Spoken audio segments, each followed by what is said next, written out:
Okay, so you've heard about the Cray XC30 architecture, the Cascade, as we used to call it. That's the important stuff about how the interconnect works, what the node is, the programming environment. So I'm just going to briefly talk about the configuration of Daint, the actual machine that we have here.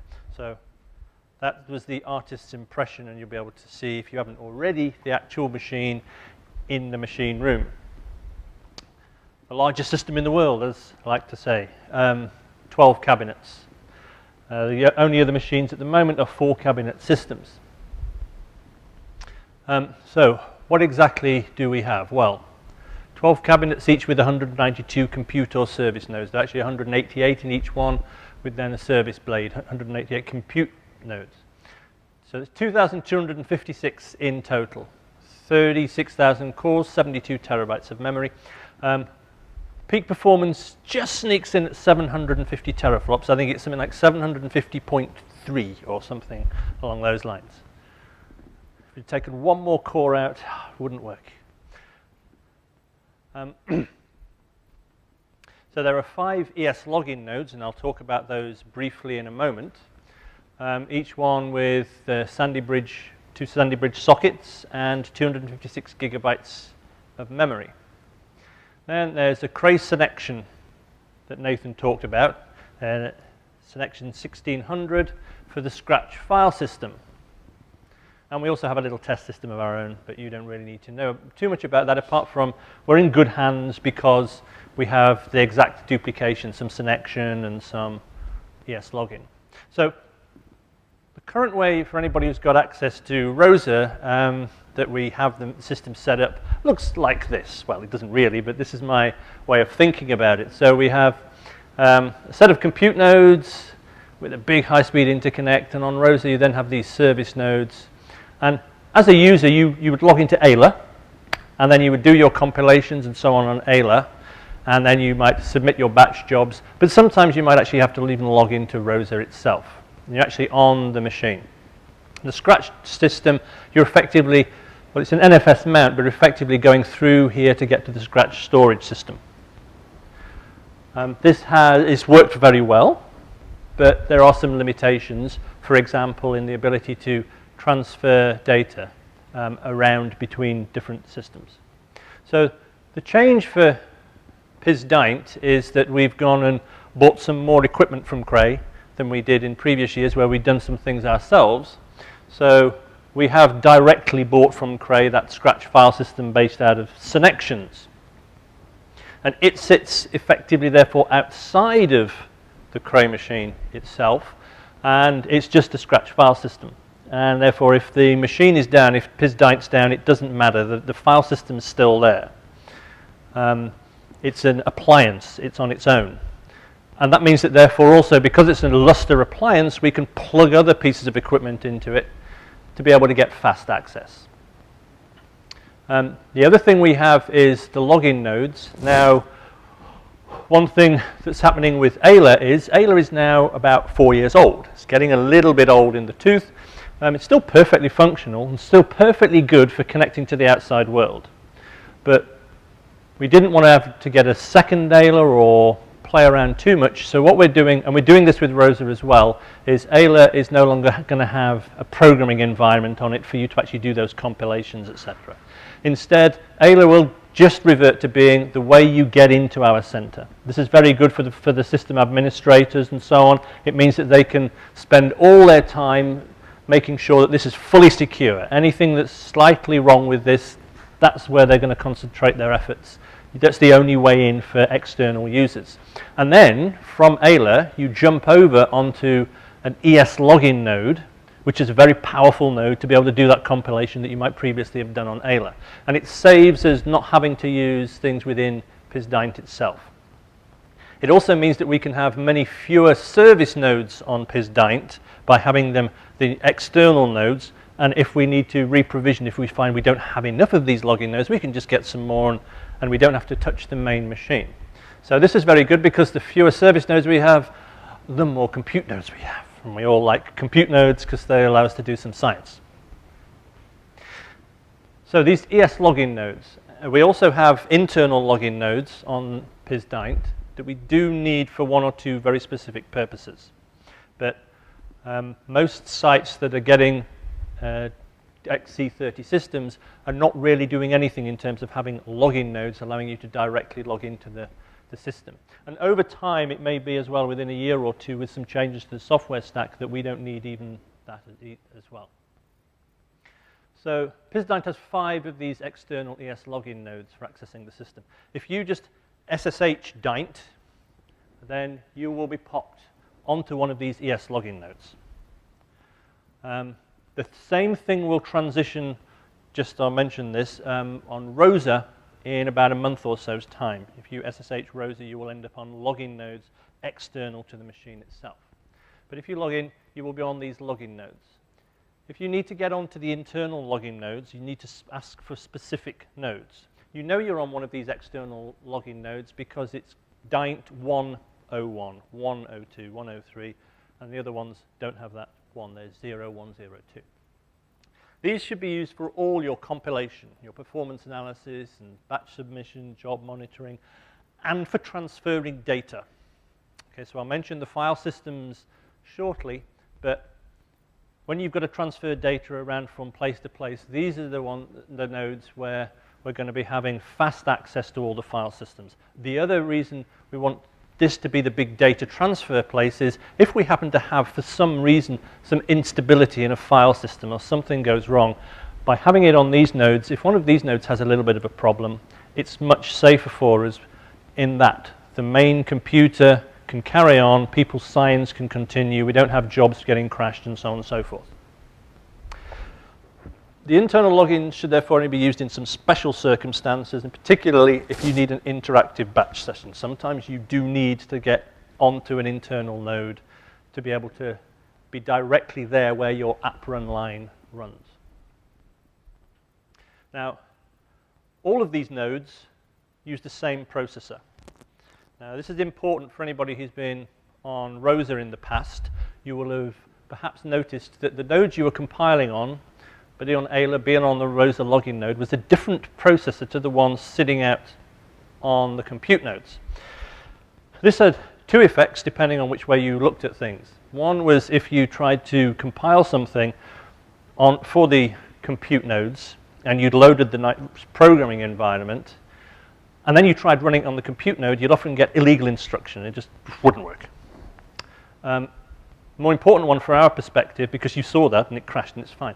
The more important one would be if you compiled on the compute node, on the login node, and you were trying to build something, etc., and you hadn't got the right flags, you wouldn't perhaps be optimized for the compute node out there because you'd be trying to target the host, which didn't have the same vectorization capabilities, etc. With Rosa, we're doing the same thing as we're doing here with Daint as well, and that is we're moving to nodes for the login, which are the same as the compute nodes. So therefore, none of this stuff should happen in the future. But from day one here on Daint, we're just using the same nodes. The other thing is the ES login nodes have direct mounts of all the file systems that are of importance for transferring data around, and particularly for /scratch to make sure you get good, fast speed. You should be able to transfer your files at gigabytes per second. So let's compare these nodes.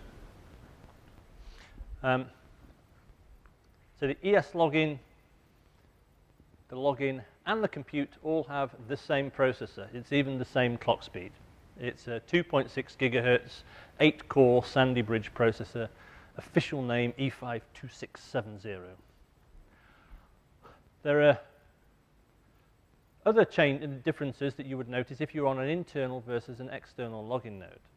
The internal login nodes, because they have some extra space for some PCI Express equipment so they can see the outside world, actually only have one Sandy Bridge processor. They also have much less memory.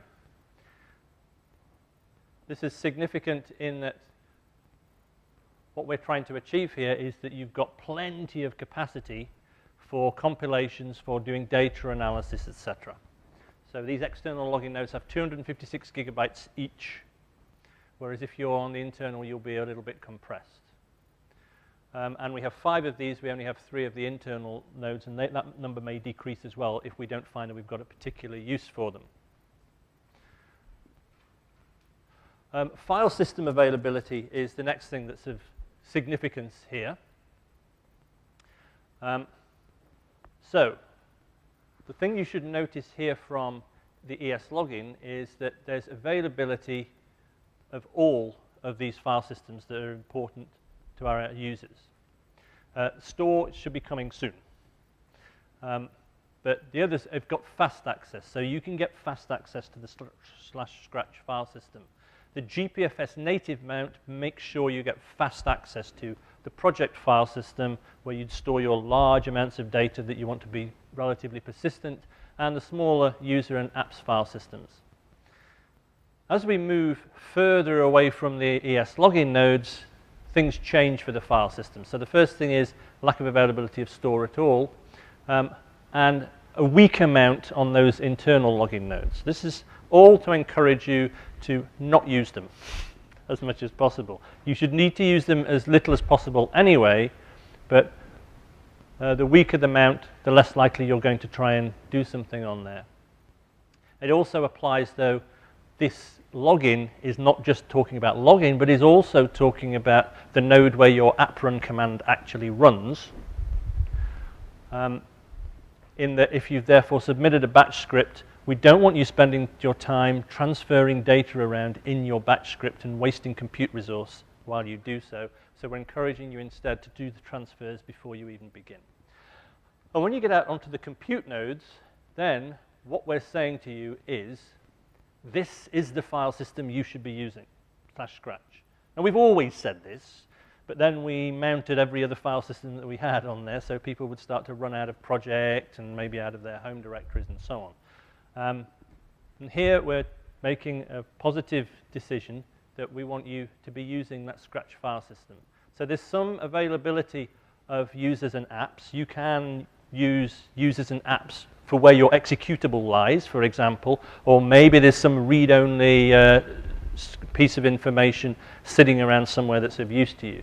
But we don't really want you using that, and certainly don't want you writing to it. And at the moment, it's mounted read-write, but it may be that in the next few weeks there's a decision to even turn that into a read-only mount, so that you can get your executable, but that's really all you should be doing with this file system. So the take-home message from that is use Scratch. Do all your data transfers on the ES logins, and then only use the Scratch on the compute nodes.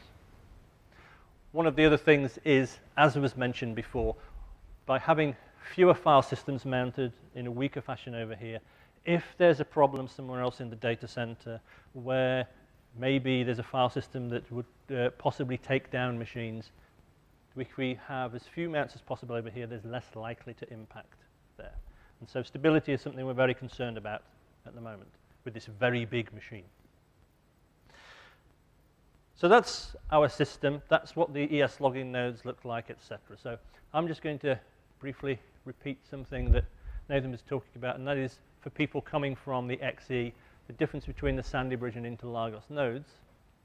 They appear very similar, although, as you mentioned, sometimes different things such as the operating system and such as compilers might actually see the Interlagos as 32 cores and the Sandy Bridge as 16, etc. But for some cases, they appear very similar. But the first and most important thing that you will notice from your applications as you move forward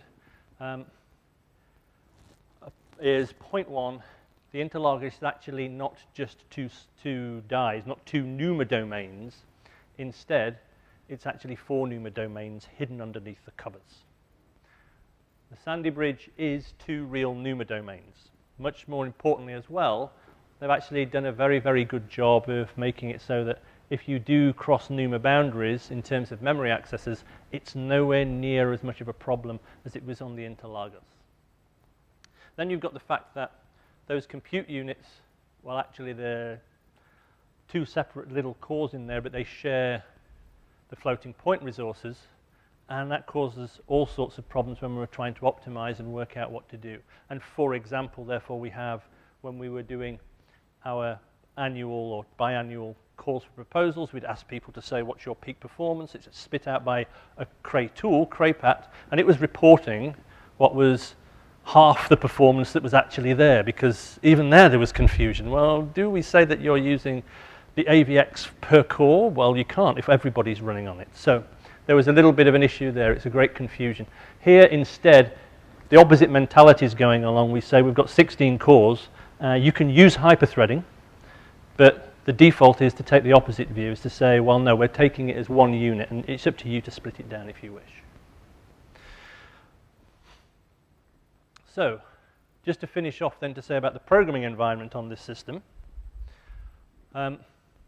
It's similar to Monte Rosa, but there are some small changes. The most significant one is the PGI compiler being missing. So Cray have this approach of saying you can have third-party compilers, and it may be that for some of these things, such as PGI, they might provide you with an MPI library or a minimal infrastructure for you to be able to get away with. This then puts the burden on compiling HDF5 and NetCDF and FFT libraries and all the rest, and trying to get them optimized. And we no longer, therefore, can rely on Cray doing a good job in that area. So even if PGI becomes available, as far as in terms of an infrastructure to surround it, on this system, in its current form, we're unlikely to be offering it, unless there's 500 users screaming for it or whatever. There are also some weaknesses even further than that, as things stand at the moment, for other compilers. So the official 2 compilers that Cray have been saying for the last year are the ones to use on an XC30 system are the Cray compiler itself and GNU. And Intel has been sitting there in this interim stage, is it, isn't it, or whatever. Well, most people are expecting Intel compiler to be available on a machine with Intel processors. And so what actually also is there is that for the scientific libraries, libsci is not available at the moment for Intel. Now, there is a little bit of a push around for people saying that maybe they would like Cray's scientific libraries for the Intel compiler as well. And if it's something that's of importance to you, you have to tell us so we can tell them that they have to do it. Or they wouldn't probably listen to us, but there is a community of other sites who have a similar approach. Everything else is very similar. Module framework is very similar. CrayPat for the performance tools and so on and so forth.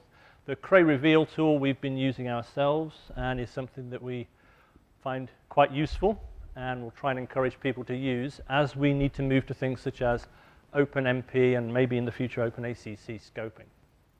Slurm, as mentioned before, and we have DDT debugger. There's a one day after this course on the DDT debugger.